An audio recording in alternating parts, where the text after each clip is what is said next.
Alors le diable, cherchant à ce que l'adoration ne soit plus tournée vers Dieu, mais qu'elle soit tournée vers lui, c'est ainsi qu'il envoie les démons qui poussent les gens à poser des actes qui reflètent la gloire du diable. C'est ainsi qu'il y a beaucoup de gens, par leur façon de vivre, par leur caractère et comportement, ils adorent le diable. Passant par l'inceste, qui est une abomination, ça permet à ce que les démons géants fassent leur entrée dans la vie d'une personne.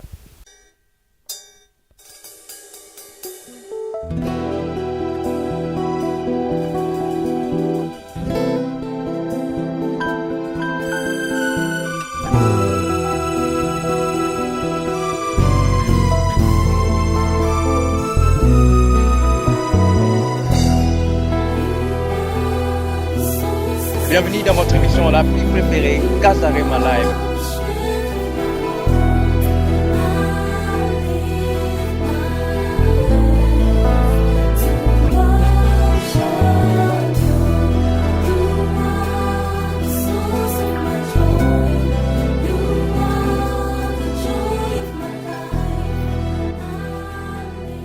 Casarema Production présente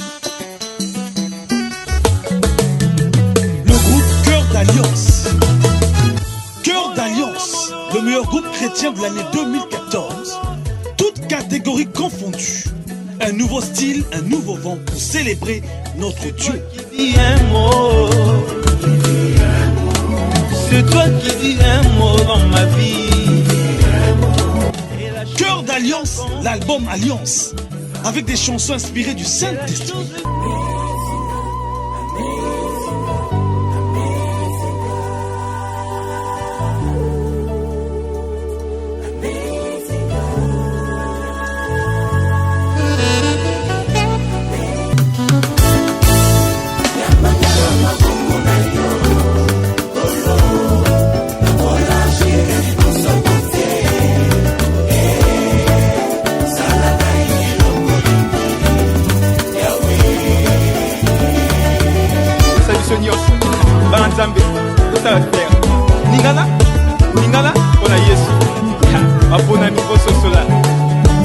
Nazo bipete yaya, Nazo benga yo papa. Jérémie 33:3. Cœur d'Alliance bientôt dans vos bacs. Cœur d'Alliance, production, distribution, signé Casarema. Nazo bipete, Nazo bipete.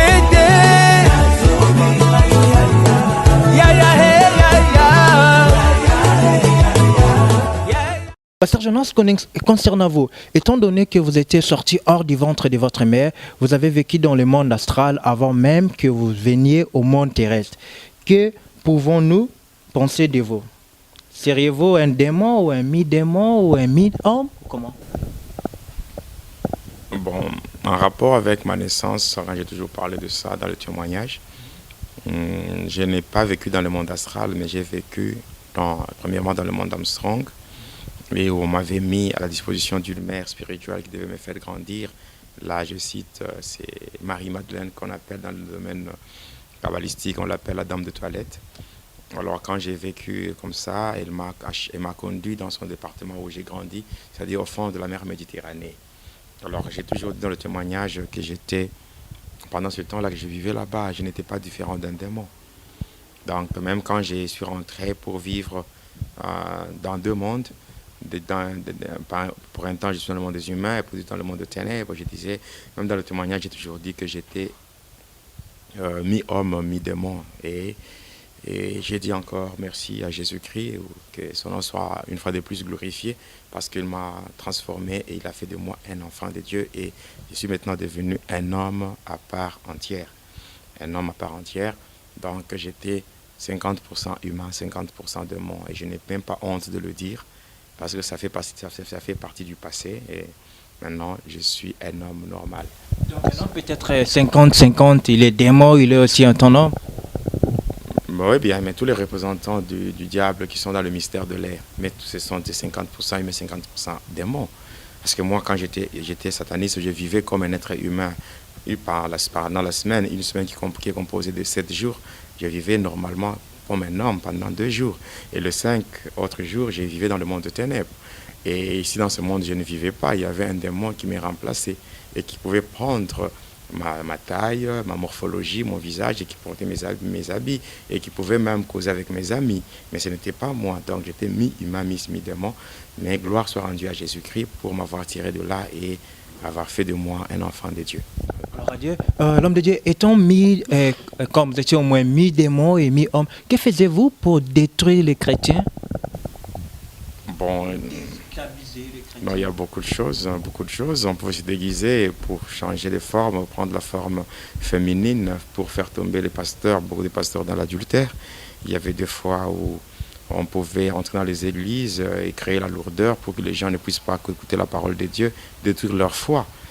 Détruire leur foi, parce qu'il est dit dans Romains 10, 17 que la foi vient de ce qu'on entend, et ce qu'on entend vient de la parole de Dieu. On arrivait dans les églises, on pouvait lire la langue du prédicateur pour qu'il oublie le message qu'il a préparé, question qu'il commence à raconter des histoires sans tête ni queue au niveau de la chair. Et des fois, on pouvait plonger beaucoup de gens dans le sommeil pendant le sermon.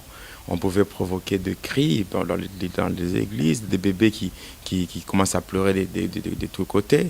Il y a des moments où on pouvait entrer dans les églises et on a amené la lourdeur au moment des offrandes pour que les gens n'offrent pas et qu'ils puissent rester bloqués dans la pauvreté.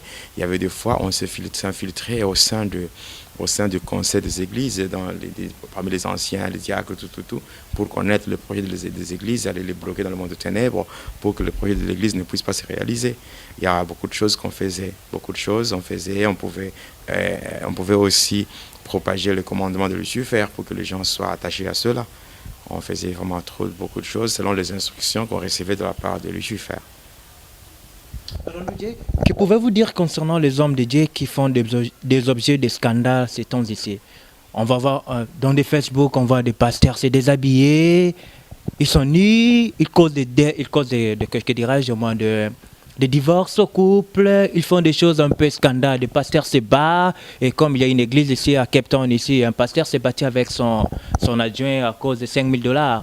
Le pasteur a eu un visa de l'Europe, il a eu un visa de l'Europe, il a dit à son adjoint, non, alors moi je vais voyager, avant que je voyage, si tu veux rester avec l'église, qu'il puisse lui rembourser son argent, et qu'il puisse rembourser son argent du billet et l'argent du visa et tout cela, et lui va rester avec l'église. Et après là, l'adjoint n'avait pas ses moyens, il n'avait pas ses moyens pour rembourser le pasteur, et le pasteur est allé prendre un autre pasteur qui est venu à hasard, qui ne priait même pas dans l'église, est venu imposer, ça causait des désordres à l'église, se bâtit à des... Alors, que peux-tu dire à ce genre de Dieu là, concernant ces hommes de Dieu qui causent des dégâts, des scandales impossibles? Être pasteur, ce n'est pas être chrétien. Il y a des pasteurs qui ne sont pas de chrétiens. Servir Dieu est fonction d'un appel. Il faut faire la part des choses. Il y a ceux-là qui ont été appelés par Dieu, qui craignent Dieu, qui font exactement ce que Dieu leur demande de faire. Mais il y en a d'autres qui se sont improvisés eux-mêmes. Ils se sont eux-mêmes fait passer comme étant des pasteurs. Alors, quand ils se sont improvisés, donc ils ont d'autres intérêts, qui ont des intérêts qui sont en train de poursuivre derrière tout ce qu'ils font. Alors, le Seigneur lui-même avait dit, méfiez-vous de faux serviteurs.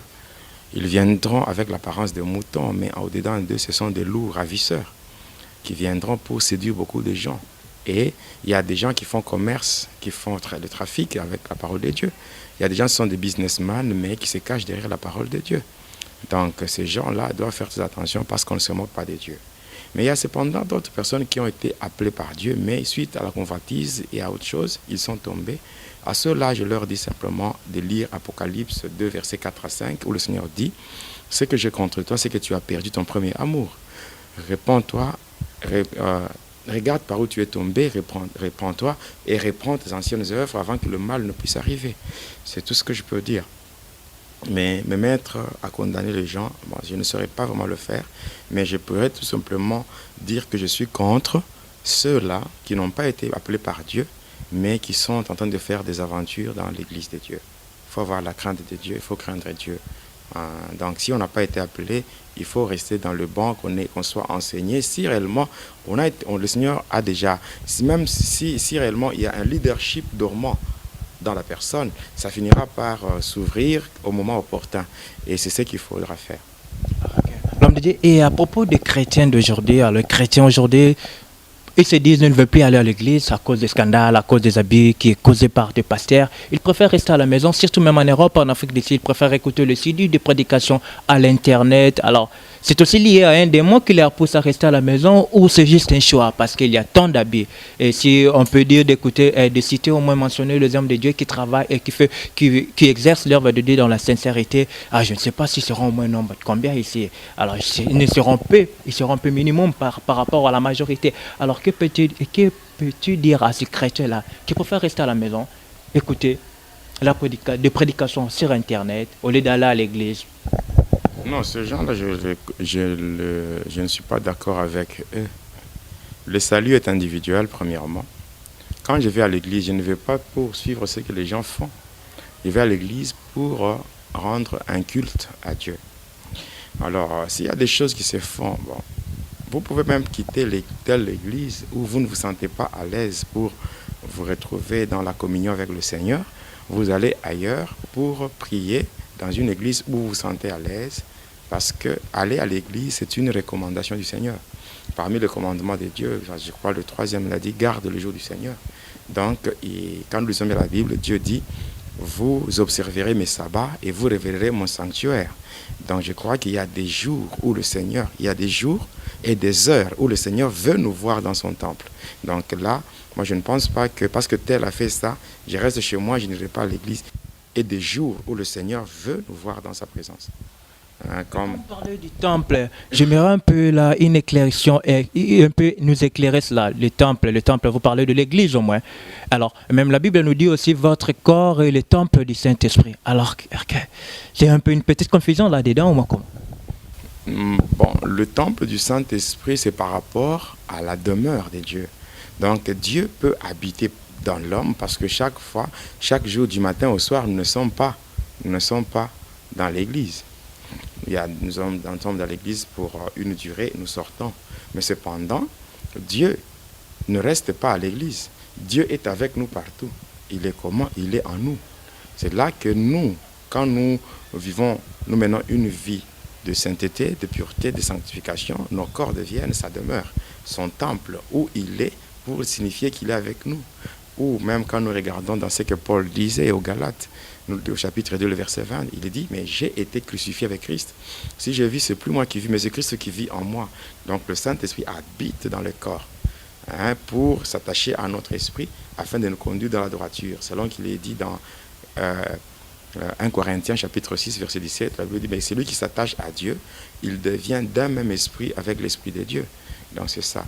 Mais par rapport aux activités, par rapport au culte, par rapport à tout ce qui se fait à l'église, nous sommes censés être à l'église pour participer à toutes les étapes que le Seigneur a déjà données par rapport au déroulement du culte et de la manière dont nous devons suivre ces instructions. Voilà, parce que même le Seigneur Jésus, de son vivant, il n'a pas échappé à cela. Il allait au temple. Il allait au temple, il allait dans la synagogue, tout ça. Merci, l'homme de Dieu. Il y a une maman à Londres, elle a eu un bébé avec son propre fils. Qui risque spirituellement cette femme, cette maman-là? Elle a consommé un péché qu'on appelle inceste. Et l'inceste, c'est une abomination par laquelle les démons géants entrent dans la vie d'une personne. Donc, c'est dire qu'elle est possédée, elle est envoûtée, elle est démonisée, il lui faut la délivrance et une repentance sincère. Et je crois que si elle fait cela, je ne serais pas moi personnellement la blâmer. Mais tout ce que je dirais que devant le Seigneur, il n'y a jamais eu de péché impardonnable. Mais il faut qu'elle soit quand même reconnaissante, qu'elle reconnaisse, qu'elle s'humilie devant le Seigneur. Mais ce qui est vrai spirituellement, déjà, elle a contracté des démons géants parce que, passant par l'inceste, qui est une abomination, ça permet à ce que les démons géants fassent leur entrée dans la vie d'une personne. Et le sort de ce bébé-là? Le bébé peut vivre, peut grandir. Donc, avoir un bébé avec ton propre fils. Je ne dis pas que je suis en train d'encourager cela. Je n'encourage pas cela. Le bébé peut grandir, mais sous la malédiction. Et il faudra aussi prier pour briser la malédiction liée à l'inceste et aussi prier pour la délivrance de cet enfant pour qu'il grandisse. C'est ça. Merci, l'homme de Dieu. Nous constatons que vous êtes très combattu. très combattu, vous venez de dire là, vous êtes empoisonné pour la 7e fois. Que pouvez-vous demander aux chrétiens qui vous aiment et qui vous écoutent de faire pour vous? Qu'est-ce que vous pouvez demander à tous ces chrétiens, à nous, que nous sommes édifiés par votre témoignage et comme c'est trop combattu, qu'est-ce qu'on peut faire pour vous, à tous ces chrétiens qui te suivent partout dans les 4 coins du monde entier? Bon, demander, c'est un peu fort.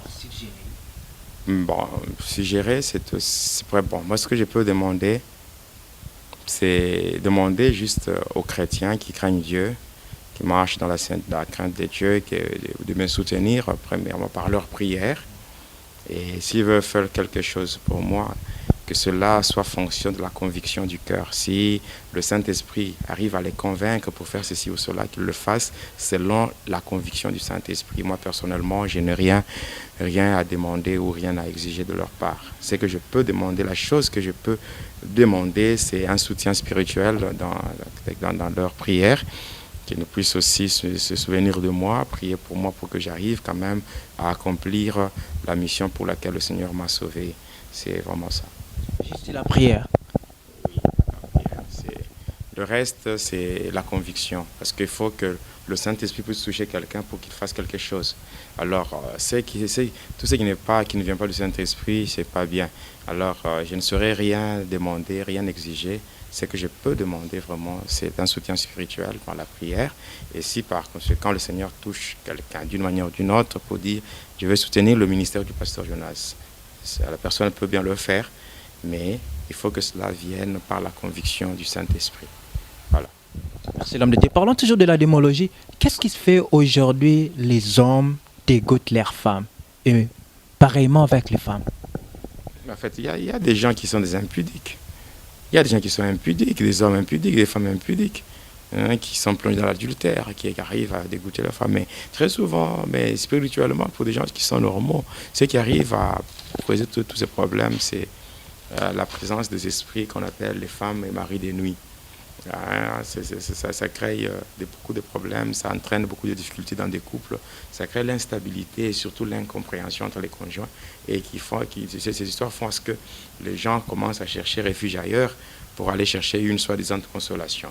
Mais en réalité, il faut beaucoup prier pour chasser et briser la présence des maris des nuits, des femmes des nuits, surtout les démons incubes, les démons succubes. Voilà. Merci l'homme de Dieu, nous chutons presque à la fin de notre émission. Et il y a une question, une sœur qui m'avait envoyé cette question, elle habite à l'Allemagne. Alors cette question était, si nous faisons partie d'une famille où la sorcellerie règne, que devons-nous faire? Par exemple, tu connais mieux que ta maman est sorcière ou comment et tes frères sont sorciers. Alors, que faut-il faire? Il faut les fuir ou comment là? Bon, fuir, ce n'est pas la solution. Ou pas manger avec et ensemble ou comment? Fuir n'est pas la solution parce que même si vous fuyez, vous quittez le pays, vous allez dans notre pays, la sorcellerie ou la malédiction, ces éléments-là n'ont pas besoin d'un visa pour atteindre une personne. Alors, ce qu'il faut, c'est d'abord commencer par les aimer. Parce que l'amour, c'est une arme efficace contre les œuvres de ténèbres. Et ensuite, faire de prières. Donc commencer déjà un combat spirituel. Parce que le combat spirituel est tellement bien du fait que c'est un combat qui s'accompagne avec des effets physiques. Donc, vous faites le combat spirituel, c'est la personne sorcière elle-même qui se sentira mal à l'aise, qui aura soit à se convertir, soit à prendre fuite. Ce ne sont pas les chrétiens qui doivent fuir. Merci beaucoup, papa. Et il y a une question de papa Dawa l'orchestre qui est à Cape Town ici. Et sa question était de lui expliquer la hiérarchie de pouvoir satanique sur la magie, noire et blanche et rouge. Hiérarchie satanique, par rapport à ça, la question n'est pas bien posée. Explique la hiérarchie du pouvoir satanique sur la magie noire et la magie blanche. Non, ce sont trois magies différentes. Il n'est pas dit que quelqu'un a la magie blanche, il est supérieur à celui qui a la magie noire, non. Non. Ce sont les trois magies qui constituent, qui sont dans le mystère de l'air, c'est-à-dire magie noire, magie blanche, magie rouge. Ça dépend. Le pouvoir est fonction du degré que vous occupez par rapport à la magie dans laquelle vous vous retrouvez. C'est ça. Donc il n'y a pas à dire que quelqu'un qui est dans la magie blanche, il est supérieur à celui qui est non. Tout dépend de la manière dont la personne s'est engagée et le niveau que la personne a atteint par rapport à son appartenance au culte. Merci l'homme de Dieu. On est à la fin de notre interview. J'espère qu'on aura encore une autre interview avant de partir, avant de retourner au pays. Alors si vous avez un mot ou une exhortation adressée à tous les peuples de Dieu qui nous ont suivis attentivement. Oui, bon, une petite exhortation, elle est liée à la puissance de l'adoration. C'est par rapport au livre de Zacharie 14, verset 17, où la Bible dit ceci, s'il y a des familles de la terre qui ne montent pas à Jérusalem pour se prosterner devant le roi, l'Éternel des armées, la pluie ne tombera pas sur elles. Dans le livre de Zacharie, comme je venais de le dire, dans le livre de Zacharie, le chapitre 14 et le verset 17, la Bible dit, s'il y a des familles de la terre qui ne montent pas à Jérusalem pour se prosterner devant le roi, l'Éternel des armées, c'est que la pluie ne tombera pas sur elles. Ici, nous voyons, ici, c'est lié à l'adoration. Lié à l'adoration, c'est-à-dire quoi? Aller à Jérusalem, c'est le lieu de culte, c'est prosterner devant le roi qui est Jésus, qui est notre Dieu. La pluie ne tombera pas. La pluie représente, je dirais, la pluie représente la bénédiction. Toutes les bénédictions sont représentées ici par la pluie. Alors, si on n'adore pas Dieu, la pluie ne tombera pas sur nous. Or, l'adoration, ce n'est pas entrer dans une église et se mettre à genoux pour dire « Seigneur, je t'adore, tout. » Non, l'adoration ne se limite pas là. L'adoration, c'est toute la vie. Donc, on adore Dieu par notre façon de vivre. Là, on adore Dieu par notre comportement, par notre caractère. Alors, le diable, cherchant à ce que l'adoration ne soit plus tournée vers Dieu, mais qu'elle soit tournée vers lui, c'est ainsi qu'il envoie les démons qui poussent les gens à poser des actes qui reflètent la gloire du diable. C'est ainsi qu'il y a beaucoup de gens, par leur façon de vivre, par leur caractère et comportement, ils adorent le diable. Parce que quand vous obéissez aux démons, les différents démons que nous avons cités, quand vous faites des actes en obéissant aux différentes missions que ces démons ont à accomplir sur cette terre, là vous êtes en train d'adorer le diable parce que ces démons sont au service du diable. Alors vous adorez le diable. Et avec ça, il y aura des blocages.